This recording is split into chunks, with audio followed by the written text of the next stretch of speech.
I don't know about you, but besides eating my Thanksgiving leftovers, I was binging so much TV this past Yes. weekend, including HBO's The Undoing, which in six episodes has become such an addicting TV series for me and for celeb fans. And last night was the big finale. Yeah, it was, interesting seeing all of the reactions online, Denny, because I have not even really been interested in watching this show, but after seeing so many celebs like Hailey Bieber, Travis Scott, Issa Rae, all comment, now I Right. want to see it. I have to check this show out. Nicole Kidman, who stars in the series, actually responded to some celeb fans, including Hailey Bieber. Hailey posted a few Instagram stories getting excited for the finale, asking fans not to ruin it, and Nicole Kidman kindly answered saying, "Promise, no spoilers." Now, Issa Rae, who is just a TV queen in my eyes, and Kerry Right. Washington, they had an exchange on Twitter. Issa said, Issa was saying that The Undoing is the perfect, quote, white mess for a Thanksgiving binge show. Kerry Washington tweeted back saying, quote, "My mom made us write down who we think the killer is on a piece of paper and has it locked away until after the finale." Travis Mhm. Scott is even a fan. He tweeted, "I can't be the only one waiting for the last episode of The Undoing." Nicole Kidman responded by saying, "Who do you think did it?" Now, Denny, I know you're a huge fan of this show. For those like me who have Yeah. not had a chance to watch it, what is it about this show that has everybody so excited and into it? Well, listen, Issa Rae, who by the way is also, an HBO queen, both her Yes. series Insecure and this show are on HBO. So I love that she was giving it some love to her sister show. But she's right. It is some entertaining white mess. I feel like it's a perfect whodunit.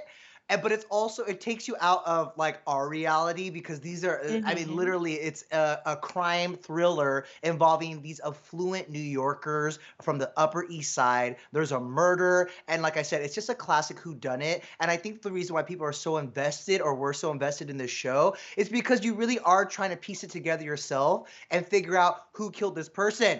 And they give you enough clues and twists and turns at the end of each episode that not only keep you wanting to watch more, but literally all I was talking about this weekend is like, who do you think killed Elena? Yeah. Like that, everyone is involved, But that's all to say that in the series finale, you do find out who is responsible for the crime, and I think it left a lot of people wanting more, or it was just because they let their mind just go in different directions about who it could be, and so they felt disappointed. I saw a lot of chatter about that, feeling with people feeling that the finale was maybe a little lackluster. I thought it was still highly entertaining, such good acting, but it does beg the question. Like, there's so many of those series, and by the way, I Hmm. failed to mention we're not going to give any spoilers here, so please go Yeah. check out The Undoing. In fact, what I want to talk about is like, is there a series or a show whose ending kind of left you disappointed?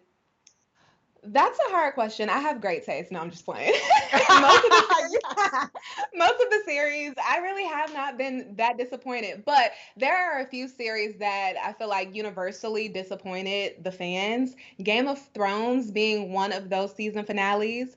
Fans mourned the loss of character development in the season finale, and they felt like the plot was rushed. I heard that a lot from everyone. House of Cards is also another series that left lingering questions during the season finale. And of course, when this show, left, it was Mhm. devastating to a lot of people. So that was an upset. And of course, Mad Men.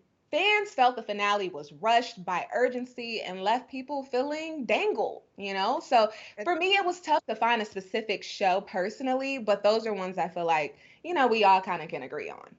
Oh, for sure. Especially when you're so invested in these characters and these storylines for so long, especially shows like Mad Men and Game of Thrones, like, and even House of Cards, actually, now that you mention it, multiple seasons. And so to not get that satisfying ending or closure is, it sucks. But I will say with The Undoing, I feel like it was so easy to digest. And even if you were disappointed in the ending, you had fun along the ride. You know what I mean? And it Yeah. definitely, I'm not gonna lie, I binged it 2 days before the finale because everybody was talking about it. And I feel like because a lot of us are at home going nowhere, all we're doing is watching TV. And so we're relying on these recommendations. Has there been like a show in Ooh. 2020 that you hopped on the bandwagon for because everybody could not shut up about it? Okay, so this weekend I was watching The Queen's Gambit on Netflix. Mhm. This show is good. I know we're hearing a lot of talk about The Undoing right now. This show literally pulled me in all weekend. It's another limited series like The Undoing, which I feel like is just such a genius age when it comes to television because you get so attached to these characters. It's not a movie, so everything isn't condensed into 2 hours. You have time to Yeah. really figure out the ins and outs of these characters.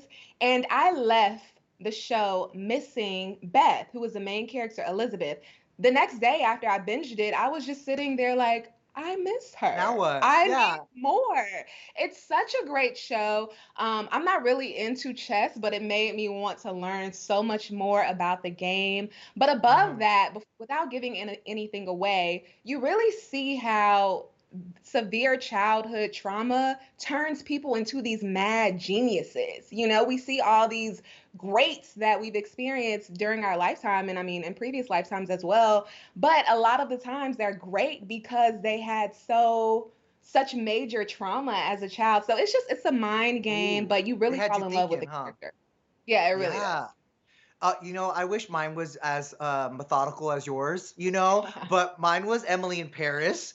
I normally would Okay. not have given that even a chance. Like, I literally didn't have any interest, but all I have is time right now, Alicia. All I have is time. And everyone was talking about this. And of course, when Netflix launches a new show like Queen's Gambit, like Emily in Paris, it's all over your queue. And so it Yeah. was tough to ignore. And unlike Queen's Gambit, I'm going to have to go on the record to say Emily in Paris is not that great. And I know there's a few people who agree with me there, but it Yeah. was beautiful to watch. And again, like The Undoing, it kind of took me out of like the realities that we're living in right now. I can't even travel, but we got to be in Paris, Right. where they really shot the film for a few, or for the show for a few episodes. So that was fun. And also, I'm like a decade late to this bandwagon, but during early part of quarantine, I finally started watching Real Housewives religiously, and I just hopped into the current seasons, and I'm hooked. Still am. Yeah. Potomac is at its prime. I miss Beverly Potomac, Hills. We're yes. getting Atlanta soon. I don't know what took me so long, but I have 2020 to thank me for finally hopping on the Real Housewives bandwagon, and I do not regret it.